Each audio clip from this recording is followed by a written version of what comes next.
नमस्कार छात्रों, YouTube channel जी के आर्ट पर एक बार फिर से आप सभी छात्रों का बहुत बहुत स्वागत है। छात्रों, एक बार फिर से हम आपके सामने हाजिर हैं आज भी कुछ महत्वपूर्ण टॉपिक को लेकर। और आज का जो मेरा टॉपिक है वो टॉपिक है पूरी तरह से देश में पेश हुए नए बजट को लेकर। क्योंकि कुछ छात्रों का ये मांग था कि सर बजट जो पेश किया गया है उस पर एक परिचर्चाएं हो जाएं, क्योंकि आने वाले कंपटीशन में करंट अफेयर्स से बहुत सारे प्रश्न बनेंगे और हर व्यक्ति की इच्छा होती है कि देश के जो बजट पेश किया गया है उस बजट से देश की आम जनता को क्या फ़ायदा हो रहा है, क्या नुकसान हो रहा है, इसको जानना बहुत ही ज़रूरी है। तो आइए हम एक एक पॉइंट पर चर्चा करें और एक एक पॉइंट को अच्छे ढंग से देखें कि इसमें कौन कौन सी बातें दी गई हैं।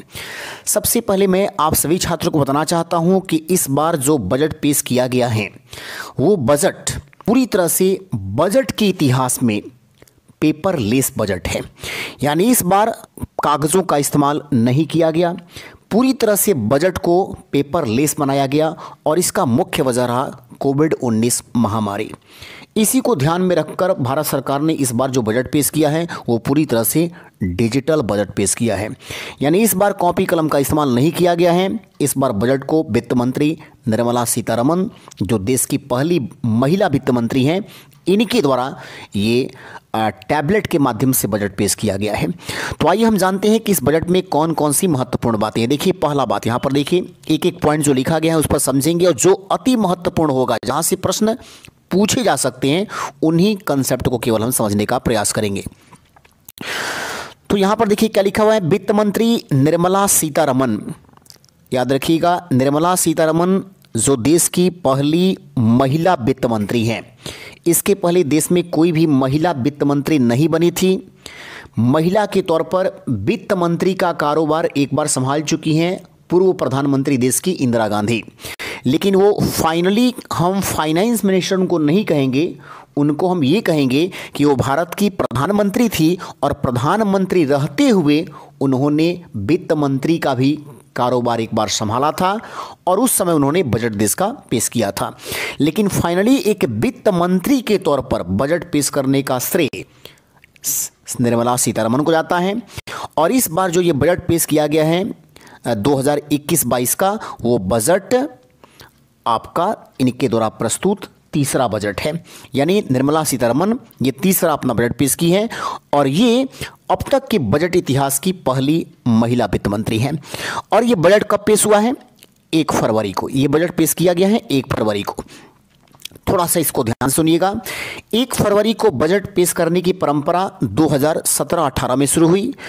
इससे पहले ये बजट अलग अलग तिथियों में पेश होता था।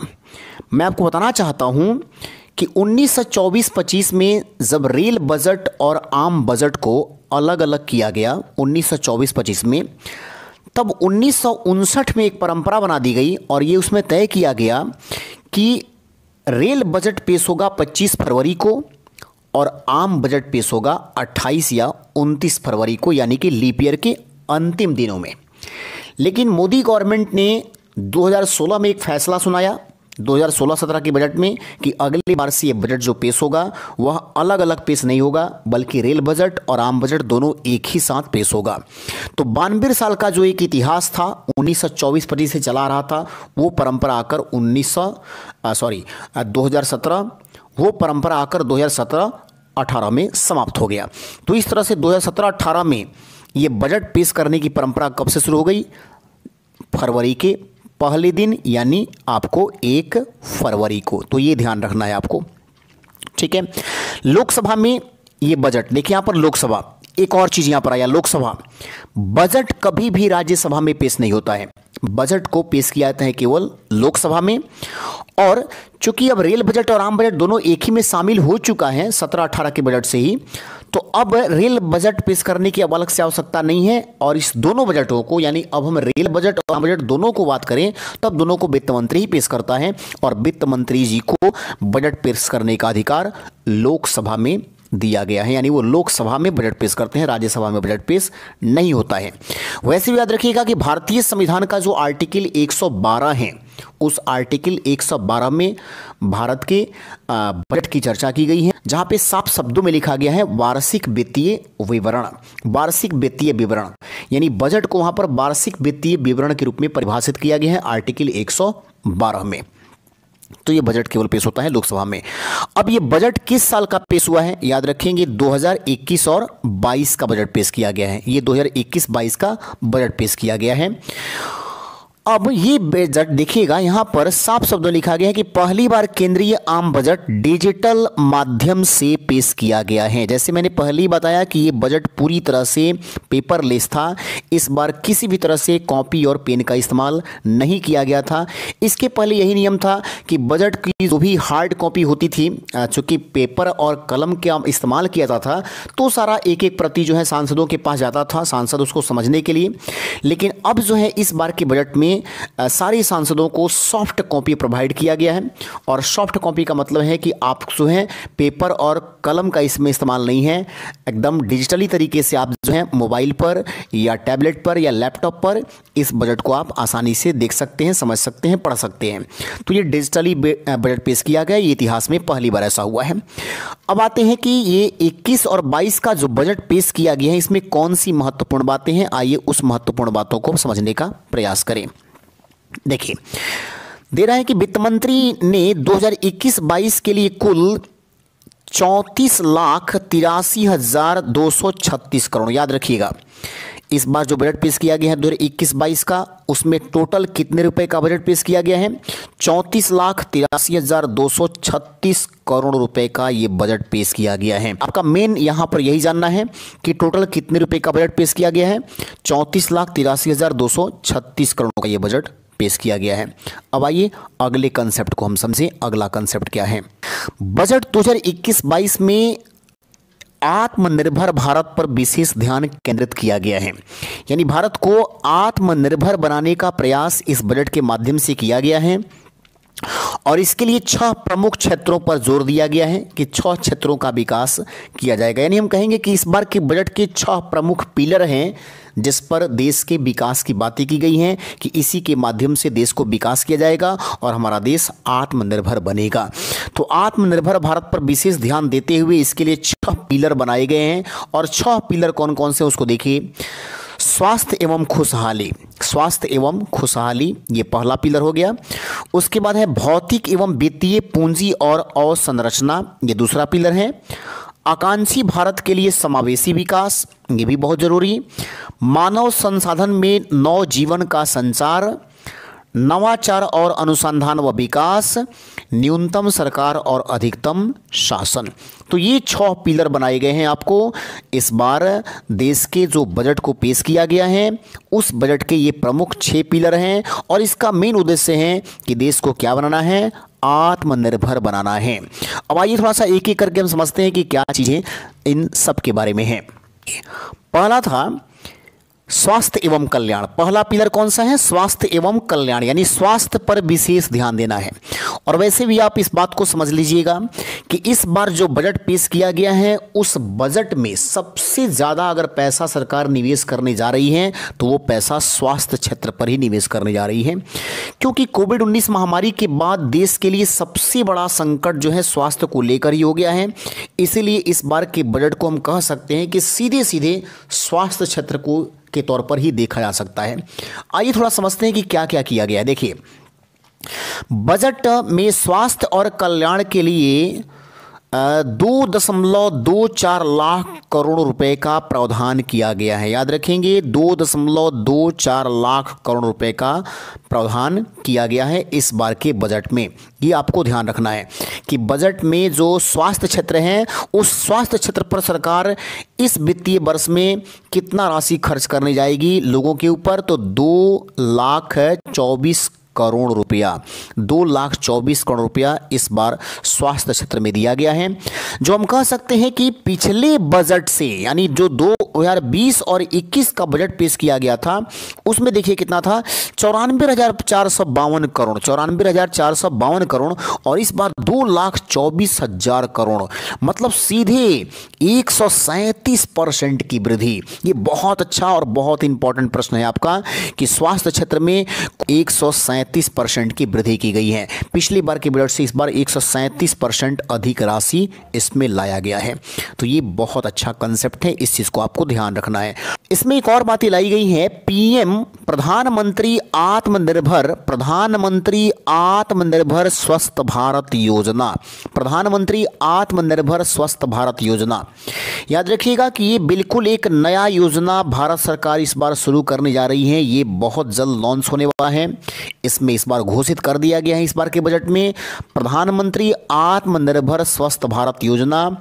और इस योजना का मास्टर प्लान क्या है, देखिए, एक नई केंद्र प्रायोजित योजना है। ये बिल्कुल नई है, चूंकि ये पहले से योजना नहीं चल रही है। इस बार ये प्रस्ताव लाया गया है इस प्रकार की योजना का। तो एक नई केंद्र प्रायोजित योजना है पीएम आत्मनिर्भर स्वस्थ भारत योजना। यह योजना 64,180 करोड़ रुपया। देखिए, इस योजना के लिए भारत सरकार ने कुल कितना राशि स्वीकृत किया है इस बार बजट में? 64,180 करोड़ रुपया इस बार स्वीकृत किया गया है पीएम आत्मनिर्भर स्वस्थ भारत योजना के लिए। और ये परिव्यय के साथ 6 वर्षों के लिए ये पहली योजना शुरू की जाएगी, यानी कि ये 6 वर्ष के लिए योजना शुरू किया जाने वाला है। याद रखेंगे, ये बिल्कुल नया योजना है। इसको अगले यानी शुरुआत के समय के लिए हम कहेंगे कि मात्र ये 6 वर्षों के लिए योजना लाई जाएगी। अगर योजना बेहतर रहा तो इसको और आगे एक्सटेंड किया जाएगा। फिलहाल ये 6 वर्षों के लिए ये चालू होने वाला है, जिसके लिए सरकार कितना रुपया टोटल लाई है? 64,180 करोड़ रुपया। याद रखिएगा, नया योजना कौन सा है? पीएम आत्मनिर्भर स्वस्थ भारत योजना। आपसे पूछा जा सकता है कि स्वास्थ्य के क्षेत्र में 2021-22 के बजट में किस प्रकार की योजना को लाने का प्लान है सरकार का? तो प्रधानमंत्री आत्मनिर्भर स्वस्थ भारत योजना। अब देखिए, इसमें कौन सी बातें हैं? इसके अंतर्गत प्राथमिक, द्वितीयक और तृतीयक देखभाल स्वास्थ्य प्रणालियों की क्षमताओं का विकास किया जाएगा। मौजूदा राष्ट्रीय संस्थाओं को मजबूत किया जाएगा और नई बीमारियों की पहचान करने, उसके इलाज के लिए चिकित्सा केंद्रों की स्थापना की जाएगी। ये राष्ट्रीय स्वास्थ्य मिशन के अतिरिक्त होगा, राष्ट्रीय स्वास्थ्य मिशन के अतिरिक्त होगा। इस योजना के अंतर्गत 17,788 ग्रामीण और 11,000 से अधिक शहरी स्वास्थ्य और वेलनेस केंद्र खोले जाएंगे। याद रखिएगा, स्वास्थ्य केंद्र ये खोले जाएंगे इस योजना में। ग्रामीण क्षेत्रों में कितने? 17,788 और शहरी क्षेत्रों में 11,000 से अधिक। राज्यों में सभी जिलों में एकीकृत लोक स्वास्थ्य प्रयोगशालाएं 3,382 ब्लॉक लोक स्वास्थ्य इकाइयां स्थापित की जाएगी और 602 जिलों में 12 केंद्रीय संस्थाओं में क्रिटिकल केयर हॉस्पिटल ब्लॉक स्थापित किए जाएंगे। ये योजना की मुख्य बातें हैं। टोटल 602 जिलों में और 12 केंद्रीय संस्थानों में क्रिटिकल केयर हॉस्पिटल ब्लॉक स्थापित किया जाएगा। बजट में कोविड-19 जो महामारी जो पूरी दुनिया को प्रभावित किया है, उसके लिए आपको पता भी है कि भारत सरकार जो है बहुत अच्छा प्रयास की है। और भारत सरकार ने सिर्फ प्रयास ही नहीं किया है, बल्कि देश के वैज्ञानिकों को हम दाद देते हैं इस बात के लिए कि उन्होंने इस समय पर कोरोना के 2 वैक्सीन यहाँ पर निकाल दिए। और इसके लिए देखिए, कोरोना जो वैक्सीन है, कोविड-19 बीमारी को वैक्सीन, इसके लिए 35,000 करोड़ रुपए प्रदान किए गए हैं। यानी इस प्रकार के वैक्सीन को बनाने के लिए 35,000 करोड़ रुपया जो है स्वीकार किया गया है। कोविड-19 महामारी को पूरी तरह से हराने के लिए, उसके वैक्सीन को तैयार करने के लिए 35,000 करोड़ रुपए का प्रस्ताव जो है इस बार के बजट में सरकार ने लाया है। और ये भी कह दिया है कि आवश्यकता होने पर अधिक राशि देने के लिए भी सरकार पूरी तरह से प्रतिबद्ध है। तो ये बहुत अच्छा चीज़ है, ये बहुत बेहतरीन चीज़ आया। अब आगे देखिए कि न्यूमोकोल वैक्सीन, ये आप सुने नहीं होंगे। न्यूमोकोल वैक्सीन क्या है, तो आपको मैं बताना चाहता हूँ कि ये देश में बनने वाला एक वैक्सीन है जो निमोनिया और दिमागी बुखार में दिया जाता है। निमोनिया यानी कि बच्चों को होने वाली बीमारी। तो इसके चलते, यानी निमोनिया और दिमागी बुखार से हर साल भारत में 50 लाख के आसपास बच्चे मरते हैं। आज के डेट में इंडिया के सिर्फ 5 राज्यों में ही ये न्यूमोकोल वैक्सीन बन रहा है।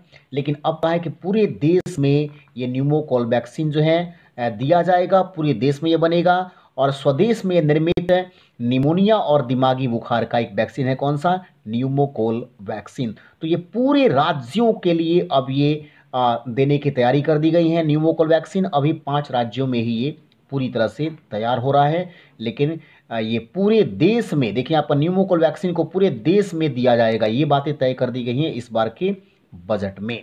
अब आइए आगे हम देखते हैं कि अगला कदम पोषण को लेकर सरकार ने कौन सा किया है, यानी कि न्यूट्रिशन पर सरकार का क्या ध्यान है। आइए इसको अब देखते हैं। पोषक तत्वों को बढ़ाने के साथ साथ इनके डिलीवरी, पहुंच एवं परिणाम को बेहतर करने के लिए सरकार पूरक पोषण कार्यक्रम और पोषण अभियान का आपस में विलय कर देगी।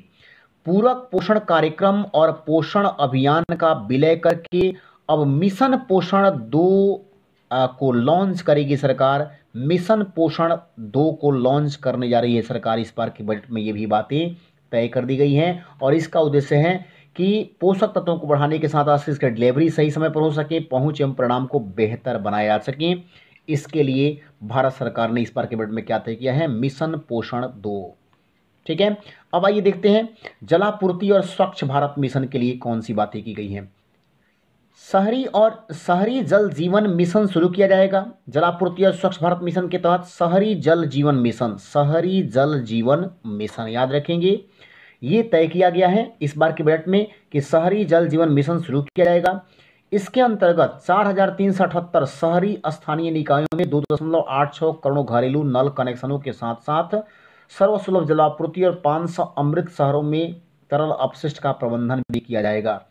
इसको लेकर 2.87 लाख करोड़ रुपया स्वीकार किया गया। यही आपको ध्यान रखना है कि जलापूर्ति और स्वच्छ भारत मिशन की शुरुआत जो है इस बजट में जो बातें कही गई हैं उसके लिए शहरी जल जीवन मिशन के लिए 2.87 लाख करोड़ रुपया स्वीकार किया गया है, जो परिव्यय 5 वर्षों में इसको कार्यान्वित किया जाएगा। अगले 5 वर्षों में इस योजना पर 2.87 लाख करोड़ रुपया खर्च किया जाएगा और इस बार ये दिया गया है बजट में किस चीज़ को लेकर, शहरी जल जीवन मिशन को लेकर। अब देखिए इसमें शहरी स्वच्छ भारत मिशन को 2021 और 26 तक 2021 से लेकर 26 तक 1.42 लाख करोड़ रुपए के कुल वित्तीय आवंटन प्रवाहित किए जाएंगे। यानी कि शहरी स्वच्छ भारत मिशन शहरों को साफ सुथरा बनाए रखने के लिए 5 वर्षों तक का ये टारगेट है, 20 से लेकर 21 तक। इसके तहत कुल कितने रुपए आपको खर्च किए जाएंगे, तो 1.42 लाख करोड़ रुपए 1.42 लाख करोड़ रुपए खर्च किए जाएंगे। तो इस बात को भी आपको ध्यान रखना है।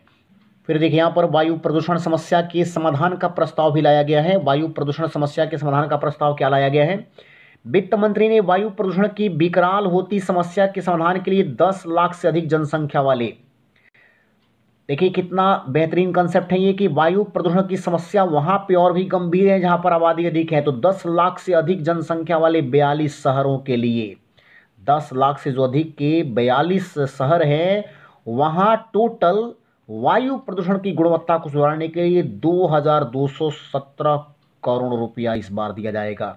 तो ये बहुत अच्छी चीजें हैं। ये वायु प्रदूषण को बेहतर करने के लिए वैसे शहर जहां पर आबादी 10 लाख से अधिक हैं वैसे शहरों का टोटल संख्या कितना है, 42, जिनके लिए इस बार के बजट में 2,217 करोड़ रुपया दिया जाएगा। तो स्वच्छ लोग रहें, साथ ही साथ जो है लोगों को गुणवत्ता पूर्वक जीने का अधिकार मिल सके, देश में वायु प्रदूषित न होने पाए, इसको लेकर सरकार का एक बहुत ही शानदार कंसेप्ट यहाँ पर लाया गया है। अब देखिए आगे एक और चीज किया गया है कि बजट में पुराने वाहन है, पुराने और अनुपयुक्त वाहनों को जो आज के डेट में बहुत अच्छे अब नहीं रह गए हैं वैसे वाहनों को चरणबद्ध रूप से हटाने के लिए स्वैच्छिक वाहन स्क्रैपिंग नीति, याद रखेंगे, स्वैच्छिक वाहन स्क्रैपिंग नीति की घोषणा की गई है। स्वैच्छिक वाहन स्क्रैपिंग नीति की घोषणा की गई है। इसके अंतर्गत जो 20 साल पुराने लेकिन वो ध्यान रखिएगा जो निजी होंगे वाहन, यानी जो खुद के अपने वाहन होंगे जो आप कहीं जाने आने के लिए इस्तेमाल करते हैं वैसे वाहन हैं, अगर वो 20 साल पुराने हो गए हैं तो उनको टेस्ट कराने के लिए आपको फिटनेस केंद्रों पर लेकर जाना पड़ेगा।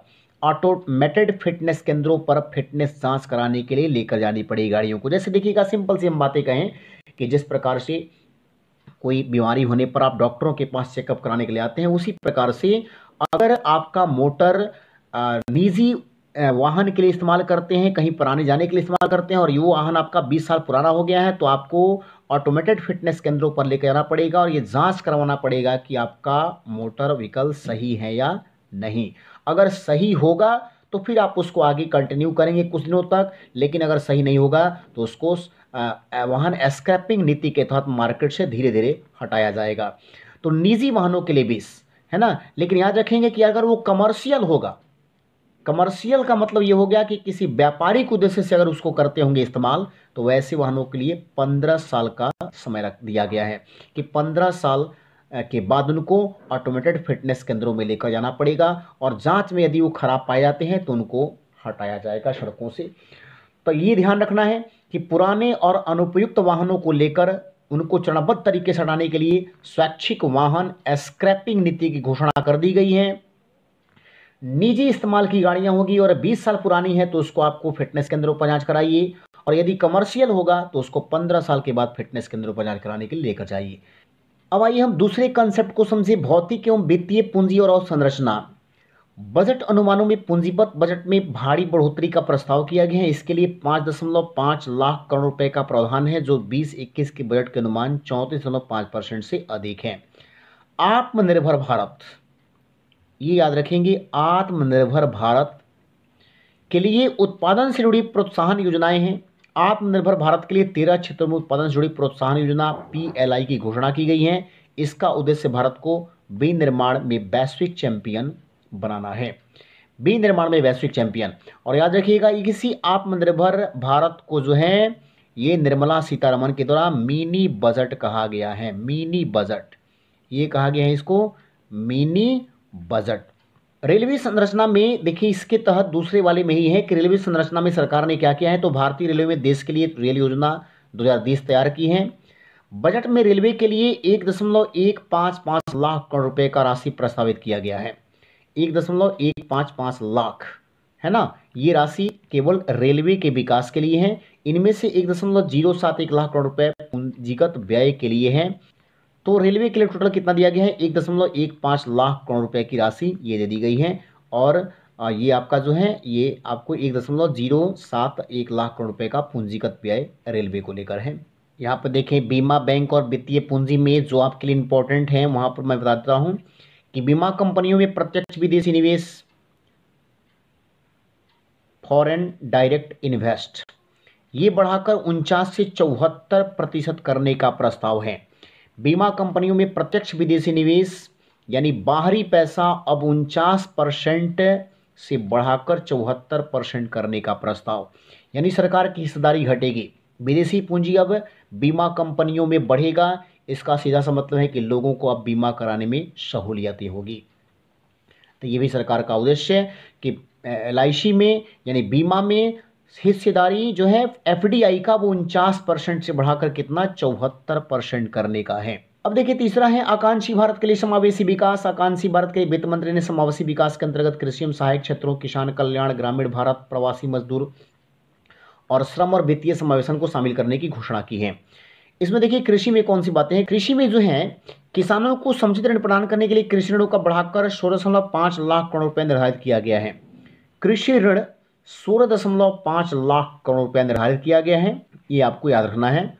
एक और देखिए यहाँ पर मानव पूंजी को मजबूत बनाना, ये चौथा जो पिलर है उसमें देखिए 15,000 से अधिक स्कूलों को राष्ट्रीय शिक्षा नीति के सभी घटकों में शामिल करके गुणवत्ता पूर्ण रूप से मजबूत बनाया जाएगा। यानी 15,000 से अधिक स्कूलों को राष्ट्रीय शिक्षा नीति के सभी घटकों को शामिल करके गुणवत्ता रूप से मजबूत बनाया जाएगा। ये आपको 15,000 से अधिक स्कूल। साथ ही साथ NGO, निजी स्कूल, राज्यों की भागीदारी में 100 नए सैनिक स्कूल स्थापित किए जाएंगे। याद रखिएगा, 100 नए सैनिक स्कूल ये तय किया गया है। इस बार के बजट में भारत में 100 नए सैनिक विद्यालयों की स्थापना की जाएगी। ये एक बहुत अच्छा चीज़ है। उसके बाद आगे देखिएगा, आपको एक और कंसेप्ट जो दिया गया है उसमें क्या दिया गया है कि एक छत्रक निकाय के रूप में भारतीय उच्च शिक्षा आयोग स्थापित करने का प्रस्ताव है। इसमें मानक स्थापना, मान्यता, विनिमय और वित्त पोषण के लिए 4 अलग घटक शामिल किए गए हैं। दाख में उच्च शिक्षा तक पहुंच बनाने के लिए सरकार ने लेह में केंद्रीय विद्यालय, याद रखेंगे लेह जो लद्दाख की राजधानी है, यहाँ पर एक केंद्रीय विश्वविद्यालय स्थापित करने का सरकार का प्रस्ताव है इस बार के बजट में। तो लद्दाख जो भारत का केंद्र शासित प्रदेश है, इसकी राजधानी लेह में केंद्रीय विश्वविद्यालय स्थापित होगा। इस बार के बजट में ये भी तय किया गया है। उसके बाद देखिए और भी कुछ बातें हैं। अनुसूचित जाति और अनुसूचित जनजाति कल्याण के लिए जनजातीय क्षेत्रों में 750 एकलव्य मॉडल स्कूल खोले जाएंगे। 750 एकलव्य मॉडल स्कूल जनजातीय क्षेत्रों में आदिवासियों के लिए। ऐसे प्रत्येक स्कूल की लागत 20 करोड़ रुपया से बढ़ाकर 38 करोड़ रुपया और पहाड़ी क्षेत्रों में 48 करोड़ रुपया तक का भी प्रस्ताव किया गया है। याद रखेंगे, इन स्कूलों को बनाने के लिए जो मॉडल आवासीय स्कूल हैं 20 करोड़ रुपया जो दिया था उसको बढ़ाकर 38 करोड़ रुपया कर दिया गया है। इस बात को भी आपको समझना है। तो टोटल 750 एकलव्य मॉडल स्कूल स्थापित करने का लक्ष्य सरकार ने इस बार ये तय किया है। पांचवा है आपको नवाचार अनुसंधान एवं विकास। सरकार एक नई पहल राष्ट्रीय भाषा अनुवाद मिशन NTNM की शुरुआत करेगी। इसके प्रमुख भारतीय भाषाओं में उपलब्ध कराई गई शासन एवं नीति संबंधी ज्ञान रूपी दौलत इंटरनेट पर उपलब्ध होगी। अंतरिक्ष विभाग के तहत एक सार्वजनिक क्षेत्र उपक्रम the new SS India limited NSIL कुछ छोटे भारतीय ग्रहों के साथ ब्राजील से एमेजोनिया उपग्रह ले आने वाले PSLV CS51 को लॉन्च करेगा। तो ये याद रखना है कि नवाचार के क्षेत्र में सरकार एक नई पहल राष्ट्रीय भाषा अनुवाद मिशन की शुरुआत करेगी। ये आपके लिए एक महत्वपूर्ण प्रश्न यहां से बनता है। उसके बाद देखिए, न्यूनतम सरकार अधिकतम शासन। भारत के इतिहास में आगामी जनगणना प्रथम डिजिटल जनगणना हो सकती है। जी हाँ, याद रखिएगा कि देश की 16वीं जनगणना ये 2021 में यानी इसी साल होने वाला है और इस 16वीं जनगणना के लिए डिजिटल तरीके से प्लेटफॉर्म को तैयार किया जाएगा और डिजिटल जनगणना जो है हो सकती है ये तय किया गया सरकार के द्वारा। इस बड़े महत्वपूर्ण कार्य के लिए 21-22 के बजट में 3,768 करोड़ रुपया आवंटित किया गया है। यानी कि देश में डिजिटल जनगणना कराने के लिए 3,768 करोड़ रुपया का आवंटन इस बार बजट में किया जाएगा और ऐसा अनुमान है कि कोविड-19 के बाद इस बार ये जनगणना डिजिटल तरीके से ही होगा। अप्रत्यक्ष कर प्रस्ताव पर GST को और सुचारू बनाने तथा प्रतिलोमी शुल्क संरचना ऐसी विसंगतियों को दूर करने के लिए सभी संभव उपाय किए जाएंगे। 1 अक्टूबर 2021 से विकृतियों से मुक्त संशोधित सीमा शुल्क संरचना स्थापित की जाएगी। सीमा शुल्क में कोई नई रियायत इसकी जारी होने की तिथि 2 वर्षों बाद 31 मार्च तक वैध होगी। यानी कि सीधा सीधा हम ये समझेंगे कि इस बार इनकम टैक्स जो इनकम टैक्स है IT उसमें किसी भी प्रकार का कोई बदलाव नहीं किया गया है। अभी भी ये तय है कि 5 लाख रुपए तक के जो भी आमदनी कमाने वाले लोग हैं साल भर में वो टैक्स से पूरी तरह से बचे रहेंगे। तो ये कुछ महत्वपूर्ण बातें थी इस बार के बजट में, ठीक है ना। अब हम कुछ महत्वपूर्ण फैक्ट को आपको जो बजट से रिलेटेड बातें हैं, जो बजट का बेसिक बैकग्राउंड है, जो इतिहास है भारत में, उस पर चर्चा हम एक और वीडियो में आपको करेंगे। लेकिन ये करंट वाला वीडियो आपको यही है बजट में जो मुख्य बातें शामिल की गई हैं।